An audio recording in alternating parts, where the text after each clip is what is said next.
बात करेंगे हरियाणा के 3 भर्तियों के बारे में, सीईटी के बारे में, हरियाणा पुलिस के बारे में और पीजीटी भर्ती के बारे में। तो दोस्तों जब हरियाणा पुलिस के कैंडिडेट जो हैं कहीं पर जाते हैं मिलने के लिए किसी से, तो उनका एक ही तर्क होता है कि यह है जो मामला कोर्ट में पेंडिंग है, ठीक है। लेकिन मैं आपको दोस्तों बताना चाहूं कि सीईटी के अंदर और पीजीटी के अंदर जब नोटिफिकेशन जारी हुआ था उस टाइम भी दोस्तों रिक्वेस्ट की गई थी कि इस 4 गुना वाले मामले को हटा करके सिर्फ एक क्वालिफाइंग नेचर को कर दिया जाए, जो कि नहीं किया गया। उसके बाद जब ये कोर्ट में केस चला जाता है तो उसके बाद ये कहते हैं कि भाई ये तो कोर्ट का मैटर है, हमें नहीं पता, ठीक है। तो यानी कि अगर भर्तियों को जल्दी करने की नीयत होती है तो दोस्तों वो चीजें क्लियर हो सकती हैं, ऐसा नहीं है कि वो चीजें क्लियर ना हो, ठीक है। अगर रियल में जो है पूरा सिस्टमैटिक तरीके से अगर सारी चीजें चलें तो वो भर्ती पूरी हो सकती हैं। अब मैं आपको ये पीजीटी भर्ती का दोस्तों एग्जांपल दिखाता हूं, ठीक है। पीजीटी के अभ्यर्थियों को ज्यादा मेहनत करनी पड़ेगी, असिस्टेंट प्रोफेसर के सत्र का होगा सिलेबस, ठीक है। इसमें क्या किया गया, अभी एडीओ की कोई भर्ती थी दोस्तों, ठीक है, एग्रीकल्चर डिपार्टमेंट में 600 उसके अंदर जो है 500 या 600 पोस्ट थी, उसके अंदर से सिर्फ 50 ही पोस्ट जो है भरी गई। 500 550 पोस्ट, तो दोस्तों 500 पोस्ट जब 600 में से खाली रह जाती हैं, क्यों रही खाली, क्योंकि उसके पेपर का लेवल जो है बहुत हाई था और हाई के कारण क्या किया, उनको क्वालिफाइंग मार्क्स लगा दिए 50%। यानी कि पहले वो एचटेट वगैरह पास करके दोबारा से फिर से क्वालिफाइंग वाला सिस्टम लगाना, जो कि बिल्कुल ही गलत होता है। दोबारा से क्वालिफाइंग वाला सिस्टम तो दोस्तों कहीं हिंदुस्तान में है ही नहीं, ठीक है, कहीं है ही नहीं दूसरी बार तो एक क्वालिफाइंग मिनिमम मार्क्स लगाने वाला सिस्टम, ठीक है। इससे तो साफ जाहिर होता है कि भर्ती करनी ही नहीं, ठीक है। दूसरी बार अगर आप लगा रहे हो तो इसका मतलब ये है कि आपने भर्ती नहीं करनी, ठीक है, सिंपल लैंग्वेज में है। क्योंकि ऐसा तो देखो क्या होता है कि जब हम अब सीईटी के ऊपर आप जो है क्वालिफाई वाला लगा रखा मैटर, ठीक है भाई, 4 गुना बुलाएंगे। अब दोबारा से अगर इसके ऊपर ये कर दें कि भाई 70% तो बच्चों को लेकर आने ही पड़ेंगे, 20,000 वैकेंसी है, तो दोस्तों उनमें से कितनी भरेंगे आपको पता ही है, 500 में से 50 भरी हैं, ठीक है। पेपर का लेवल हाई कर दे, जितनी कम करना चाहिए उतनी कर सकते हैं, ठीक है। तो यानी कि ये होती है कि मनसा होती है कि नहीं भरनी, ठीक है। हरियाणा कौशल रोजगार निगम है दोस्तों, जमा बिल्कुल जो है अच्छे से उसकी जो है फटाफट फॉर्म निकलते हैं, फटाफट ज्वाइनिंग हो जाती है, क्योंकि उनको करना है वो काम, ठीक है। तो मैं ये कहना चाहता हूं कि जो है इस मनसा में जो है पूरे हरियाणा का यही जो सिस्टम है वो मानसिक रूप से परेशान हो चुका है बेरोजगार, इस चीज को देख कर कि कभी कुछ हो जाता, कभी कुछ हो जाता। वैकेंसी चाहे कम ही निकाल दो, लेकिन उनको निकालो ऐसे कि वो अच्छे से पूरी हो जाए। पहले ही वैकेंसी कम निकाल दो अगर वैकेंसी कम ही फिलअप करनी है तो, ठीक है। वैकेंसी क्यों निकालनी, अब यहाँ पर दोस्तों 6,000 वैकेंसी निकाल रखी है, ठीक है। 5,000 और 5,500 तो उसकी हैं और 1,000 जो है 1100 फीमेल की हैं, 6600 कैंडिडेट दोस्तों। ये लगभग इनका जो कोर्ट केस लगा था वो दिसंबर 2021 में लगा था, दिसंबर 2022 निकल चुका, ठीक है। और अभी दिसंबर यानी कि तो 2023 अब लग चुका और इसकी नेक्स्ट डेट 19 अप्रैल मिल चुकी है, ठीक है। तो ये हालात दोस्तों ऐसे हैं कि मतलब कैंडिडेट इससे परेशान हो जाते हैं।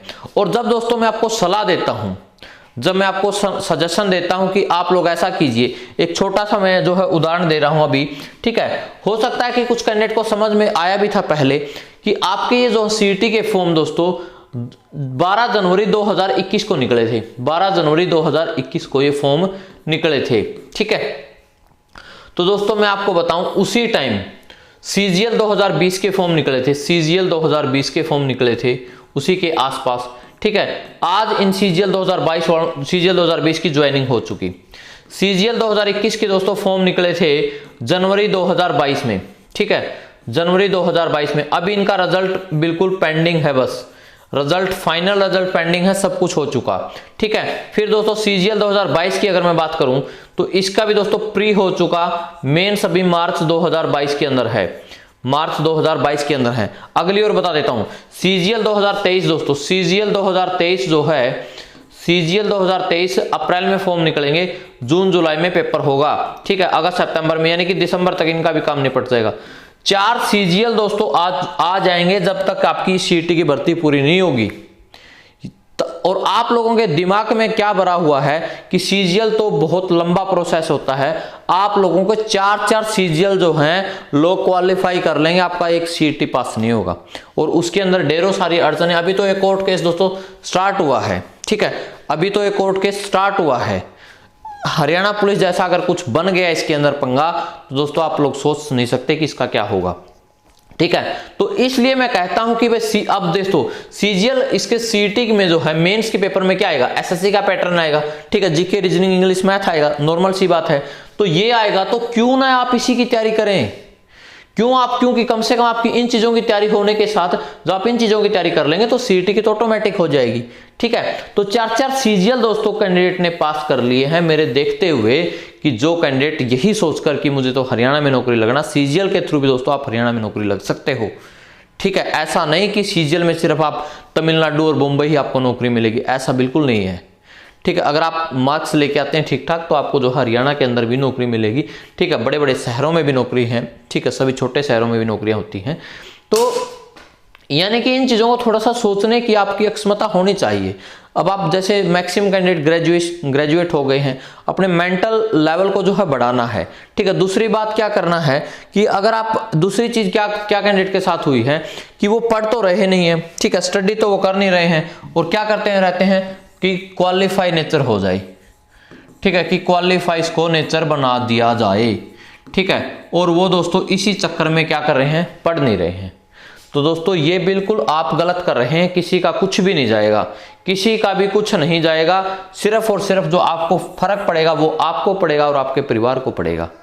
तो इसलिए पढ़ाई को बिल्कुल भी न छोड़ें, ठीक है। अगर आप हरियाणा से जो है तंग आ गए हैं तो आप एसएससी की तैयारी कर लो। जो एसएससी की तैयारी कर लेता है एक बार दोस्तों कैंडिडेट, वो कैंडिडेट जो है इस सीटी के अंदर तो कुछ भी नहीं है, सीटी तो है ही नहीं। और जितने ये 70+ वाले नंबर हैं आपको दोस्तों मैं आपको बताऊं, मैं पता नहीं कितने कैंडिडेट को जानता हूं कि जो एसएससी की तैयारी कर रहे हैं और उनके 70+ नंबर है और वो हरियाणा का देखते नहीं, एडमिट कार्ड से पहले जो है पता कि भाई एडमिट कार्ड आया, बस एडमिट कार्ड निकाला और प्रिंट पेपर दे दिया और उसके बाद वो हरियाणा की एक भी वीडियो, एक भी कुछ भी नहीं देखते हैं, वो सिर्फ एसएससी की तैयारी करते हैं क्योंकि एसएससी के अंदर फिक्स सारी चीजें।